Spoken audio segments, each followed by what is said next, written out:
Igbo culture is a complex and very diverse culture that exists in parts of Africa. With many unique religious traditions and practices, Igbo culture is a fascinating example of the diverse land that is Africa. Today, we at National Geographic are going over to Africa and exploring the traditions and practices of this rich culture.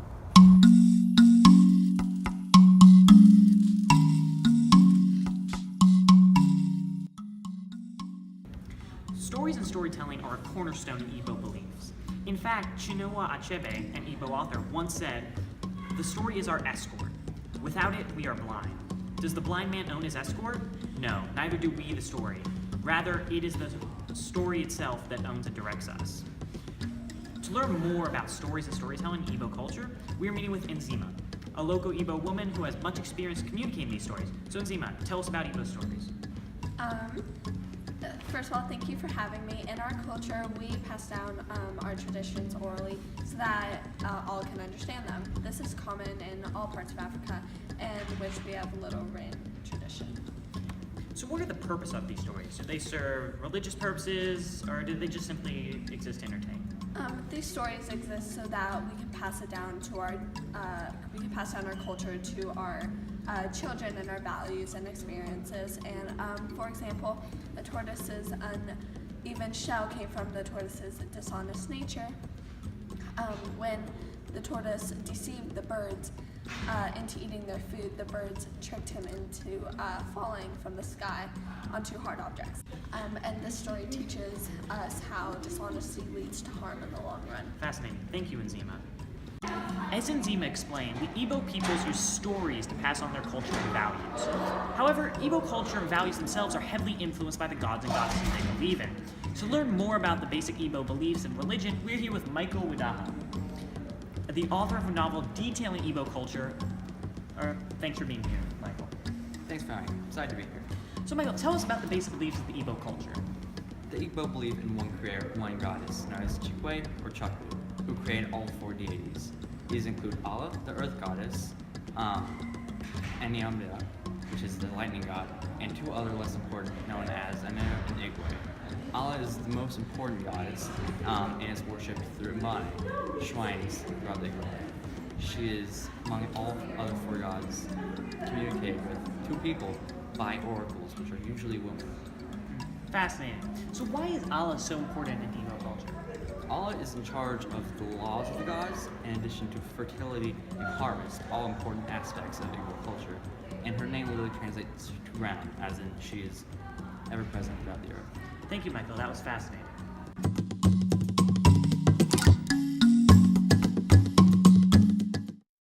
In the past few minutes, we have learned much about the relation between religion and everyday life in Igbo culture.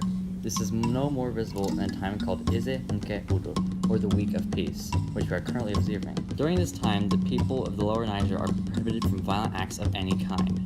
The idea is believed to ensure bountiful harvests, and the festival will take place the week before. The Week of Peace is a tradition that is expected to be honored because of all the importance of the yams that will be grown in this time. In fact, there are Iriji, or yam festivals, to celebrate the yam harvest, as it is a staple crop in Nigeria.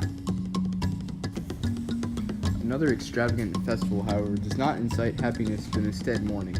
Igbo funerals revolve around Igwa Ozu, celebrating the dead, in which relatives celebrate the moving on of their deceased family member to the afterlife. However, Igbo weddings are also an important celebration, but sometimes have nothing to do with love. If a man wants his son to be wed, he bargains a bride price with the woman's father. After several days, a price in goats, kola nuts, and palm wine is negotiated and a wedding is held. The bride carries a cup of wine to her groom, and once sipped, the two are married. In Igbo village, court cases are held in the presence of the Egwegu. Egwegu are regarded as spirits of the villagers' ancestors and respected warriors. In reality, the Egwegu are just the village leaders en masse, but it is said that they are being possessed by spirits. However, if one were to tear an Egwegu mask off the ancestral spirit, they would be killed and the people would be enraged. Egwegu have power over the people and commands must be followed, whether it be out of respect or out of fear. While we see intriguing ceremonies that celebrate love, life, and peace in Igbo culture, there are also some darker practices that the Igbo practice.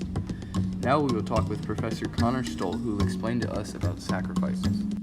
Sacrificing is a big part of the Igbo culture. It is very prominent for people, children, slaves, and animals to be sacrificed. Slaves were often sacrificed at funerals to honor families that have lost a loved one. In addition to honoring families, the Igbo people prayed and sacrificed to receive blessings such as long, healthy, and prosperous lives. And most definitely children. Children were considered the best blessing their family could receive. Here is footage of sacrificing of a young boy, which was ordered by the gods.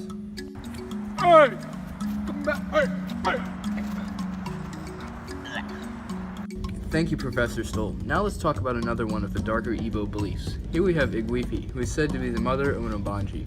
So, Igwifi, I heard you had experience in dealing with Obanjis. Could you explain to us what an Obanji is and how it relates to Igbo culture?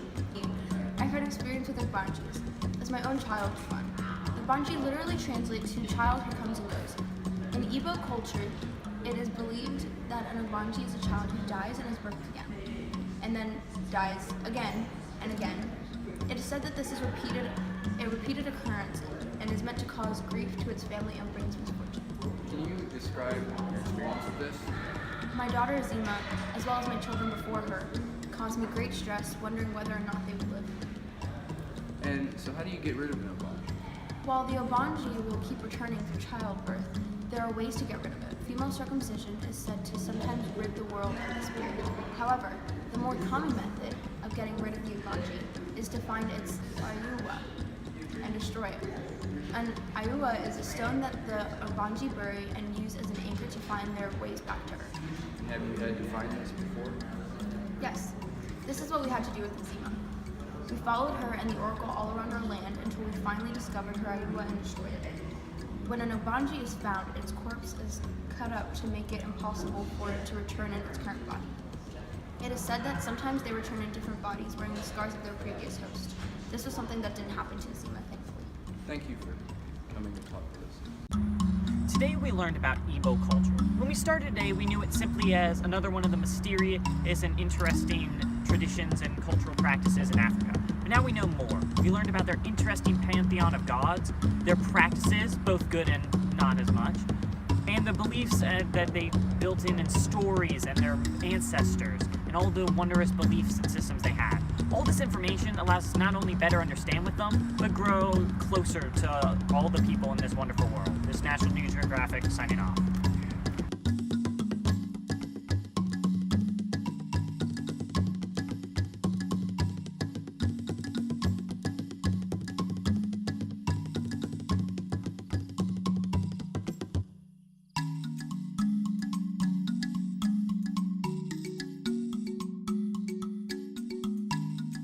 I've had experience with the Banjis. As my own child, stop looking at me. I'll look at the camera.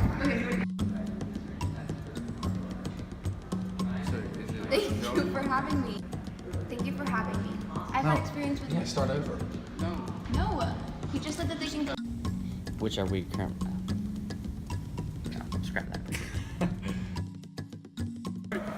Come back. Hey.